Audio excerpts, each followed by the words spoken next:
Welcome back to Reading Bear. Today, we will take a look at some new malicious compliance stories. And if you enjoyed my content, please don't forget to subscribe to my channel and post some bear emojis in the comments. Let's go! First one is titled, "You took me to court for more money? How did that work out for you?" Due to circumstances completely under my control, at one point in about 2012 I was behind in child support by $13,000-ish. I buckled down and decided to be responsible by paying my court-ordered $750 per month, plus whatever extra I could. It took 5 years, but I paid the past due balance down to $1,300 while making my monthly obligations. Our kid graduated and support got dropped to $350 per month with all money being applied to past balance. Kid's mom didn't like that and filed for an increase in support. The judge looked over the paperwork and noted how I had paid down a large balance. Then he ordered for the payments to be lowered instead of raised, the main reason being the kid graduated. This is where it gets fun.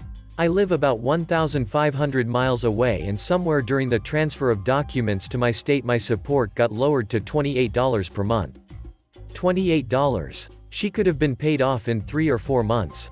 Instead it will take closer to 4 years. The low balance doesn't affect anything in my life and my kid is well taken care of, so she can look forward to those $28 check for a while. As long as you're owed something you're never really broke, right? Next one is titled, "Hotel closest to the middle of Tampa Bay? Gotcha, Chief." This happened February of this year. I had to make sure the idiot that I committed MC to isn't on Reddit. I am now certain he doesn't even know what Reddit is. Some context. My immediate supervisor, let's call him Daryl, is an all-around jerk. Our receptionist, let's call her Betsy, got a massive butt chewing from Daryl one afternoon. Apparently, Daryl asked Betsy to forward every piece of communication from company XYZ to his mailbox. He had forgotten his cell phone at home and had no way to access his email. This was made clear only after the events that unfolded later that day. We have physical cubby-style mailboxes that no one, Daryl included, ever use for intra-office or inter-office communication. I have reference books in mine. Others stuff their coats, hats, etc. in theirs. Our company tries to be as paperless as possible. There's an edict from upper management that if possible, messages, PDF documents are to be forwarded via email. Betsy, as per usual, forwards the docs from company XYZ to Daryl's email inbox like she had done a million other times. Incoming email goes to a monitored general mailbox due to the nature of our business. Daryl blew a gasket when the intern that he sent to the office for various other reasons met him back at the job site saying he had nothing in his mailbox. Late in the day he gathers all of his subordinates including Betsy, who technically isn't part of his support staff. He rips her apart in front of all of us. He says to Betsy, "I said mailbox, not email inbox." A 6-year-old knows the difference between the 2 inches. Betsy tries to reason that Daryl should have notified her about his phone being left at home. Daryl's forehead veins are throbbing at this point and he's beet red. He says, and I'm paraphrasing, "I don't need to give any of you unnecessary information. You just follow my directions verbatim. When I say red, I don't mean maroon. When I say non-fat milk, I don't mean low-fat milk." He went on and on with other examples. Betsy was crushed and naturally humiliated. One of my duties is to coordinate travel and accommodations for our team whenever any of us have to travel to meet clients. I already had concrete plans to relocate to a different state and was planning to give HR my 2-week notice in about a week or 2. I thought I'd give old Daryl a parting gift. MC incoming. I overheard him talking on his phone one morning that he's meeting fellow KC Chiefs fans in Tampa to watch the Super Bowl between his Chiefs and the Tampa Bay Buccaneers in Tampa. He scheduled a client visit in Tampa conveniently on the Friday before the Super Bowl. He verbally tells me to book a hotel that's nearest to the middle of Tampa Bay and he wants his final connecting flight to land in Tampa Bay Airport. I said, "You got it, Chief." I smugly ask, "Do you want your itinerary and confirmation in your mailbox or your email inbox?" He looks at me like I'm something sticky that got stuck at the bottom of his shoes and says, You saw me talking to someone using my cell phone, didn't you? Me. I sure did. So mailbox or email inbox? Daryl. Email, for duck's sake. He then storms out. The next day I forward his hotel booking and flight details to his email, mentioning in all caps, closest to the middle of Tampa Bay.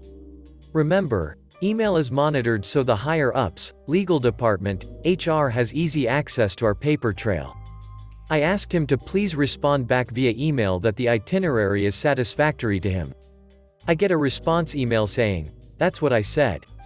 He is now booked to fly from Chicago to Tampa Bay, the body of water, not Tampa the city, via a national airline that land in St. Pete Clearwater Airport with a connecting flight, a local seaplane, that will take him from St. Pete to Tampa Bay Harbor. His waterfront hotel, of course, is the closest to the middle of the bay, a good 20 to 25 miles to the middle of downtown Tampa. Addendum. I had 4 days left when he came back to the office the Tuesday after the Super Bowl. Didn't acknowledge me whatsoever. Didn't make eye contact. Didn't delegate in tasks for me at all. I emailed him the morning of my last day asking him, "What gives? Everything is okay, right?" I told him it's been a pleasure and bid him farewell. No response from him. I was told by my teammates, whom I remained in contact with, that Daryl mellowed out over the several weeks after my departure, even going as far as personally apologizing to Betsy in front of them.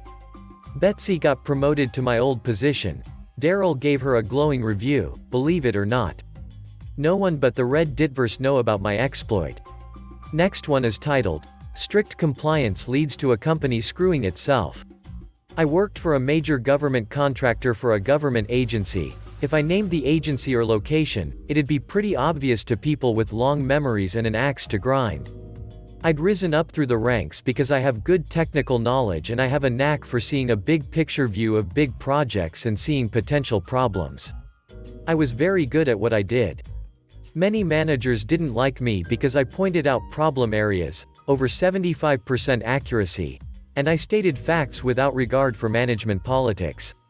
I didn't suck up. Some managers gave fair-haired boy, a suck up, credit for my work, which I'd done before fair-haired boy was even working on the project. Then they desperately needed my technical expertise on a very large procurement, 8 digits. I wrote most of the technical specifications, identifying risk areas and the consequences of bad procurement decisions. Fair-haired boy dismissed my arguments as no big deal, and we can work around that, so management ignored me and ended up buying inadequate equipment. I was reassigned, again, and fair-haired boy was given what should have been my job, with a promotion and big raise. My parting gift to the project managers was a detailed memo highlighting every technical problem that I foresaw in that development and how it could be avoided. It was a very long list of nearly 100 watch items, and they ended up hitting almost all of them. As usual, management ignored me. Due to company rules and a lot of prior excellent personnel performance reviews, management couldn't fire me immediately, but I could tell I was being set up for termination. I was assigned a job to work directly with the customer as liaison, actually sitting on the customer site. Management figured I'd be an irritant and distract the customer from the company's issues. In the meantime, I'd keep our company informed about what the customer was saying behind closed doors, and I was supposed to tell the customer what was management wanted me to say was happening in the company. Management intended it to be a do-nothing job to keep me out of sight, out of mind. I don't do nothing jobs. I took it seriously. But after a couple of months, management told me in no uncertain terms that I was not permitted to answer the customer's questions about what was going on inside the company on the project, and that I was not permitted to talk at internal company meetings where the customer's needs were being discussed. I was muzzled and set up for failure, or so they thought. Now comes the malicious compliance that ended up with revenge. When asked by the customer, instead of X or Y is happening, my responses were pretty much like, I am not permitted to tell you whether the project is significantly over budget, and management won't let me tell you whether or not the company is dropping design requirements for features A and B. I explicitly complied with management's directive of not answering the customer's questions, but I slipped in enough hints in my non-answers that the customer knew where to look and what questions to ask. The customer also kept meeting minutes and often recordings which always reflected that I did not answer questions about the subject under discussion, which was technically the truth. This was very critical later. Eventually, management couldn't hide that the project was way late and way over budget, which didn't surprise the customer thanks to my hints. The customer ripped the company a new one in their periodic contract performance review. Note: on government contracts, it's very difficult to get a low performance score. Really difficult. The company got a very low performance score. It was ugly and the company lost a lot of contract bonuses which would have been a big part of profits and management bonuses. And fair-haired boy was under such stress trying to solve the problems that I'd warned him about that he had a major heart attack and retired for medical disability, at the age of 42. It was a bad heart attack. Naturally, management wanted me to be the scapegoat so they'd get to fire me, but the customer liked how I worked, and they protected me with very careful language in the performance appraisals. Basically, that the task I was doing was the only task in the company that was performing effectively and everything else stank to high heaven. Upper management didn't dare fire me or they'd anger the customer even more than they already had, possibly to the point of having the contract taken away for non-performance. One particularly nasty manager who really hated me had to give me a significant pay raise and bonus because of my work. The fallout from the review was bad enough that corporate headquarters did some management shuffling and a few of my antagonists were suddenly gone. The raise and promotion ended up not mattering because the customer hired me directly working on the same project but on the government side. This caused management to crap their pants because I knew all their dirty secrets and tricks. But I never ratted on any of the managers or company dirty laundry. I didn't have to. My new coworkers had previously figured out where to focus their attention and what questions to ask to get past the company's bullshit. I complied strictly with the terms of my separation from the company and gave away no secrets after I left the company. One of the best parts was that in meetings, all I had to do was put on an evil grin and the company managers would practically shit themselves, wondering if I was going to unearth one of their skeletons. I never did. I just liked watching them squirm. They got paranoid about being caught trying to lie to the government that they were admitting bad news up front. Because of bad performance, that management admitted, it got even worse for the company. They decided to try letting their legal hounds on me for violating company non-disclosure agreements, but the customer's meeting minutes proved that I hadn't. The contract was restructured to eliminate several blind spots the company had used to their advantage. The customer's oversight of the company rose significantly. Profit margins on the contract shrank. Several of management's favorite employees suddenly had resumes on the street because their protection was disappearing. Even more managers retired or found other jobs. It was glorious to watch, doubly so because I let them do it to themselves.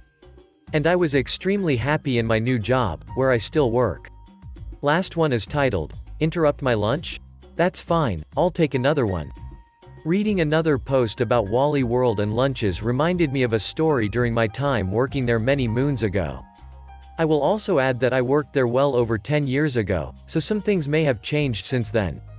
I also have never been able to tell a short story, so I'll try to keep it not so long, but it's not going to be short. So not too long after I started, and at least a couple of years before this story took place, I was called into a meeting with the store manager to discuss a situation with another coworker.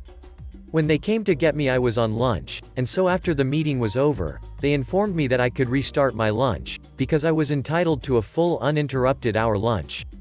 Since they interrupted my lunch, I got to start again and they would adjust my time for me. I kept this information in the back of my head for future reference, which worked out well. Fast forward a bit, and I'm working in the connection center, which is the department with the prepaid and contract cell phones. In our store, we were built into the electronics department, along with the photo center. At the time we and the photo center were considered a special department. We were a different division from the main store, had separate payroll, managers, etc. So technically we were supposed to help cover each other's area, and couldn't be pulled to another department, or make another department help us. In practice though, electronics would usually help our customers if we weren't there, and we would help them on things we were able to. The exception was contract cell phones. We were the only people able to do a contract. We had to run credit checks, etc. Everything that was done through an actual cell phone store.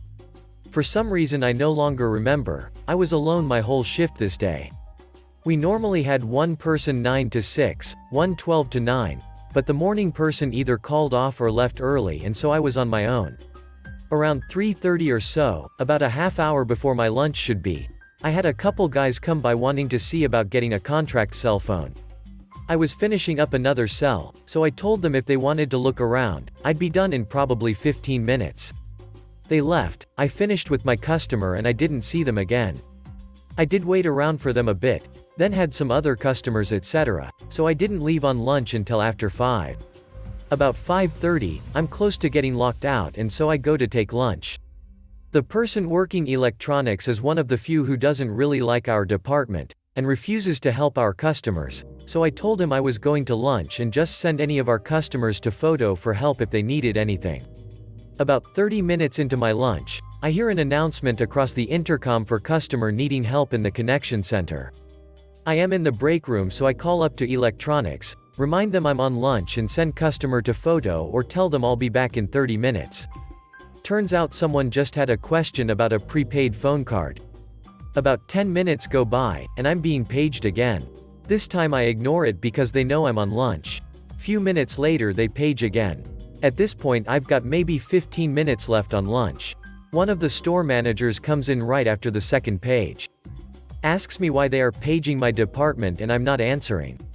Now we got 1 unpaid hour lunch, and 2 paid 15-minute breaks. Since we are still on the clock during our breaks, we can be interrupted and they aren't guaranteed. If it's busy we sometimes won't get our second one. I guess because it's after 6, he assumes I'm on my last break and not lunch, and just being lazy and not wanting to go help.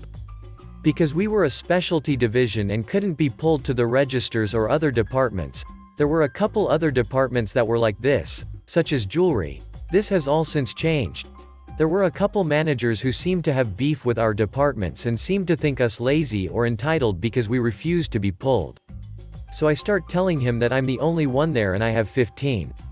Before I can finish my sentence he interrupts and tells me that I can take my 15 later. I need to go help the customer. I try again to explain I have 15 minutes left on lunch, I'm off the clock, and I'll be up there to help them afterwards, but he isn't listening, interrupts me again and says, "You can come restart your break after you help them, but I need you to go help them now." A light bulb goes off in my head and I ask, "You want me to go help the customer now, and then restart my time?" I do make sure not to say break or lunch, just time. So he rolls his eyes, says basically I don't care, you can restart it, just go help the customer. So I say okay, gather my stuff, put it in my locker and clock in. At this point they have paged me again, and I have maybe 10 minutes left on my lunch. I go up to the department and lo and behold, it's my customer from 3:30 who has finally come back. He wants a phone, so I ask for his ID, tell him I'll have to run a credit check, see if he needs to pay a deposit, etc., and asks if he knows what phone, plan, etc. he's interested in. Well, as soon as I tell him we will run his credit and he may have to pay something, he's not interested. He says his credit is crap, he tried getting a phone through the Sprint store and they wanted a bunch of money, but he thought since it's Wally World, that I don't know, we didn't check credit, we would just hand him a phone? So it takes maybe all of 5 minutes with him, and I go ahead and help another customer with a prepaid phone, then turn to electronics and tell them okay, I have to go restart my lunch, I'll be back in an hour. When I say his jaw dropped, he immediately starts asking what I'm talking about, I already had lunch, yada yada. So I explained that no, I didn't finish because management sent me to help the customer he kept paging me about even though he knew I was at lunch, so now I needed to go retake my lunch. I go sit back in the break room and at this point it's probably 6:45.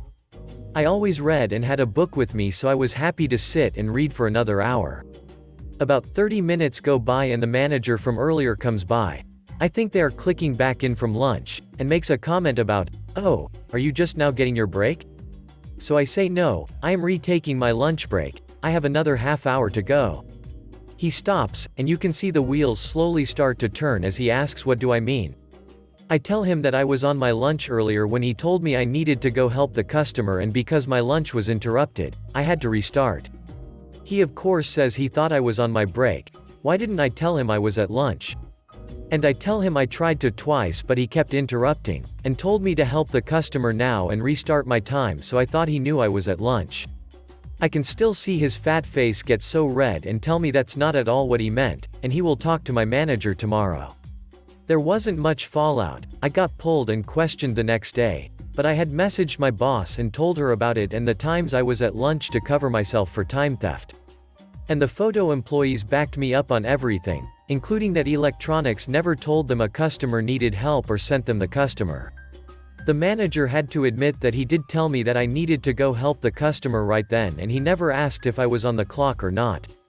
The assistant manager who questioned me did try to make it seem like I was being dramatic and should have just went up when I was paged.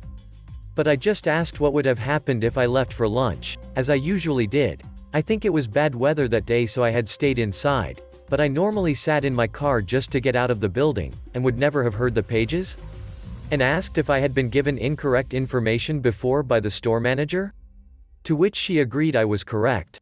I did make it known that had they talked to the customer, then called me in the break room and told me someone needed help via a contract phone, I would have probably clocked in early and went to help, and that I'd done that before. But since the first time the customer just wanted to know what card to buy and they paged me instead of helping or having photo help them, I wasn't going to interrupt my lunch multiple times when I'm off the clock. I am pretty sure they talked to the electronics employee because he never paged me like that again afterwards, and a couple employees who didn't know the lunch rule before learned it that day. And I got paid to read for an hour that day. Thanks for listening.